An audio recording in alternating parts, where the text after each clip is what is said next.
Ryan Gosling is my personal favorite actor, period. He's not just looks, he's also an underappreciated talent. And I am here to honor his talent by going through my Ryan Gosling Blu-rays from worst to the best. So let's get started. So in my collection, I have 9 Ryan Gosling films. I know I need more, but in my defense, the man doesn't do many films. So we will start with the worst out of my collection, which is Gangster Squad. So not only is Ryan Gosling my favorite actor, but my favorite actress is Emma Stone. So you'd think that would be a perfect match for me. But Gangster Squad proves otherwise, and it's over the top, cartoonish, and utterly ridiculous style. But I have to admit, I still have fun with it when Ryan Gosling and Emma Stone are on screen with their incredible chemistry. Next up, we have Fracture with Anthony Hopkins and Ryan Gosling, where Ryan Gosling is an up-and-coming lawyer who takes Anthony Hopkins' case who kills his wife. This is a pretty decent movie, but to be honest, it's pretty forgettable. This was one of Ryan Gosling's that he did after The Notebook, because he kind of went through this phase that he wanted to prove that he wasn't the pretty boy and that he could be a good actor. And he did prove this in a decent but forgettable movie. Alright, so this is where we get into the territory where I actually start really liking the films. Other two were okay, but these I enjoy. And surprisingly enough, we're going to start off with The Notebook. Yes, I actually like The Notebook. I think it's actually a really solid film. I fast forward through the old people parts because I don't care, but when Ryan Gosling is on screen, he's fire. Coming up next might be my most controversial of all his films, especially when I have it in this particular order, because I really like this movie, and it is, drumroll please, Only God Forgives. Yes, I am fanboying out, because this is Nicholas Winding Refn and Ryan Gosling re-teaming after the masterpiece that is Drive, which we will talk about later.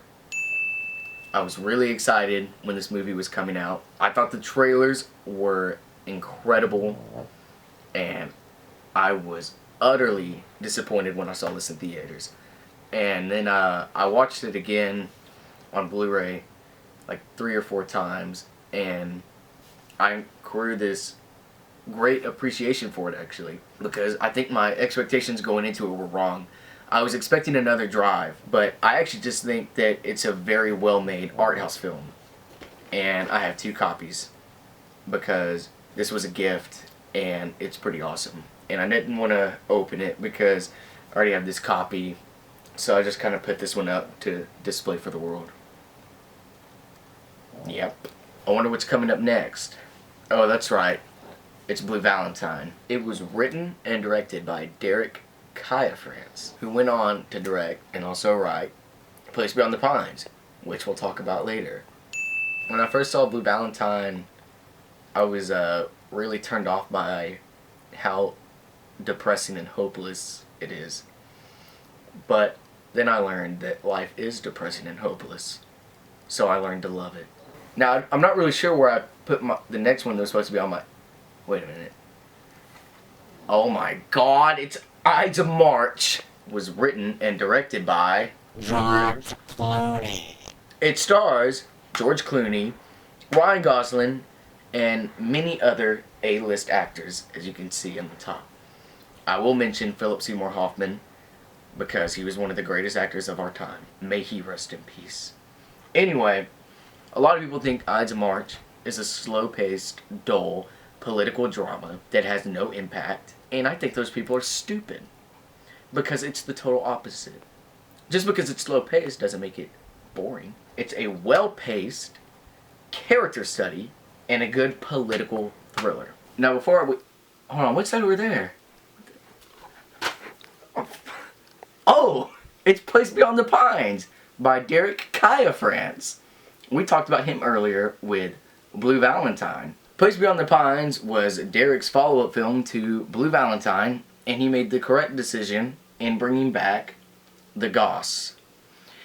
I would go ahead and say this is my personal favorite Ryan Gosling performance. I think he kills it in the short amount of time that he has, which you might not know because his face is right there, and I assume if you're watching this, you've probably seen this movie, and if not, I'm not going to spoil it, but he's not in it that much. But for the time that he is in it, he is fantastic, and he steals the show. But I even like when the film varies off from his story. I still really enjoy the film. And Place Beyond the Pines is a very solid film. Lars and the Real Girl is what's up next. The film that almost got Ryan Gosling his second Academy Award nomination. He was this close. But he got snubbed at the end of the day. What a surprise. Anyway, Lars and the Real Girl is a very heartwarming tale about a man that falls in love with a sex doll. Ryan Gosling gained like 50 pounds of fat just to portray this character. That shows how dedicated he is to acting. And if you don't believe in Ryan Gosling as an actor, watch this film.